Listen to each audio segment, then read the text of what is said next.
There are troubles in the skies. Major airlines are sending out warnings about huge losses, and they are making pleas for help in a big way.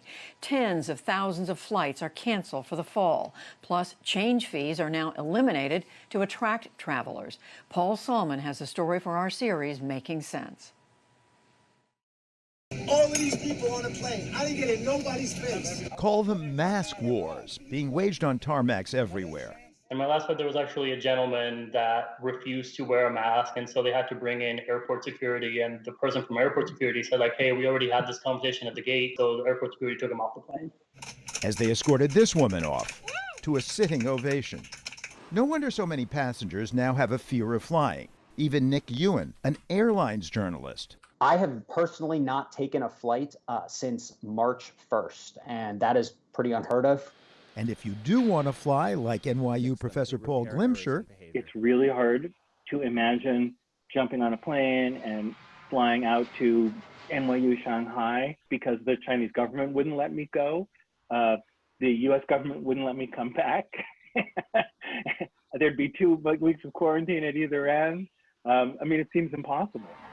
And thus the facts on the ground. Passenger volume down some 70% from last year, about 2,000 planes in dry dock, because airlines need them to run at least 80% full to make money.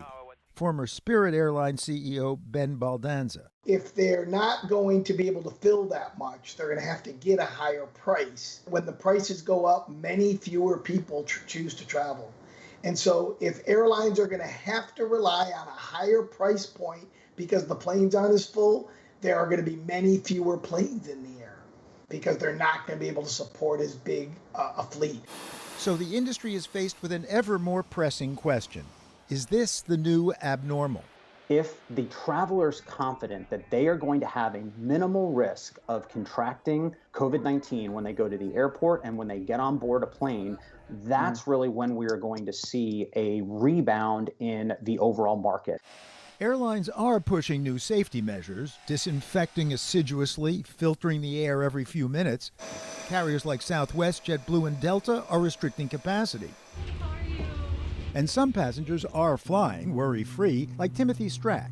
I have flown approximately, I believe, 9 legs, and I have not contracted COVID. I've tested negative consistently, and I will do it again soon. But many more former travelers are staying put. It would probably be a while before I truly felt safe, and that's just a product of the career I'm in and the things I've seen. Nurse Holly Stetler, who's treated COVID patients, was disturbed that her partner's recent flight was fully booked. American and United Airlines opting to maximize sales on the planes they are flying. The pilot made an announcement that said, we have a really full flight today, so if you have trouble finding overhead bin space, let us know, which in my opinion, during a pandemic, there should not be any flight that's flying that is so full that you cannot find overhead bin space.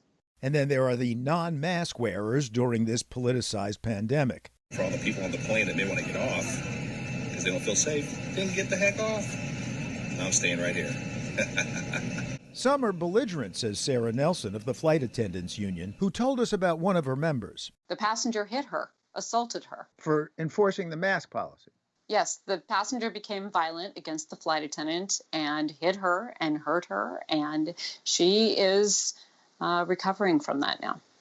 Nelson says the federal government needs to impose rules and penalties to force compliance. There's not clear communication about how to wear those masks, that it's necessary to wear the masks, and that there's consequences if you don't. Leaving the policing to the airlines themselves, despite the fact that over 1,000 flight attendants have been infected and at least 11 have died. There is a picture of a man right behind me. His name is Paul Frischkorn, and he was the first flight attendant to die. He was a friend of mine, and he stays here with me while I do this work on safety and on protecting our jobs. Jobs. Thousands of workers have already taken buyouts, with the airlines warning that more jobs, tens of thousands, could be cut once $25 billion in CARES Act aid runs out in October. To just think about not being able to fly again is devastating. Yolanda Hughes is a flight attendant for United Airlines. She's kept her job in healthcare for now, but has no guarantee of hours or pay. we don't have enough people traveling to support the personnel that we do have. So we are begging the administration, we are begging our representatives and our congressmen to please help us. The airlines, which lost $17 billion in the first half of the year, is asking for another $25 billion in federal aid. Pandemic relief talks have stalled in Congress, but the president says he will support the industry. I think it's very likely that we will see at least one notable bankruptcy among the U.S. airlines. And it's not just because travelers are afraid to fly. Many now realize they don't have to. Ben Baldanza isn't afraid, but he says there is some business travel that is not going to come back because they will have gotten so comfortable with the way we're talking right now. Exactly. And how productive they can be. Yes. That they're just going to say, I don't need that expense. Excuse me, I'm really sorry. If I were there in person, would you be more comfortable than you are right now? You know, there's just more complications about it. I mean, I coughed twice in this call, and that didn't make you nervous. If we had been live, that might have made you nervous. And yet another problem. Airlines are alienating customers with their reluctance to refund. Sign language interpreter Betty Kalanomos has been trying to get her money back since March. This has almost become a 20-hour-a-week job, chasing after these refunds because the phone calls, the emails, the waiting. But she'd purchased flight insurance. The response to her claim? Oh, well, we categorize corona virus to be something under the certain category, and we don't cover that, and blah, blah, blah. So I said, great. I got insurance in case something happens. And guess what? Something happened. But they're not owning it, so here I am. Are you flying again? No, I am not flying, and I have no intention of flying. And so the big question, when will enough folks take to the skies once again?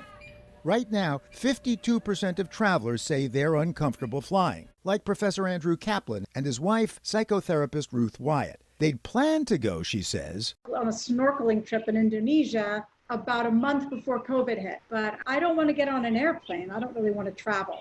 How many years before you actually take that trip to Indonesia, do you suppose? 3? Something 5?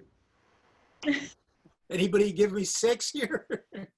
Professors Heidi and Richard Brooks both had COVID in the spring. He was hospitalized. My antibodies are still robust, and I feel, because of the antibodies, a little bit more comfortable traveling than I imagine most people. Wife Heidi had a milder case. It is a risk, but we can't, necessarily lock ourselves into never being in another country again. But even the Brooks travel plans are on hold till 2022, and the airlines don't expect a rebound until 2024. For the PBS NewsHour, Paul Solman, not flying anywhere.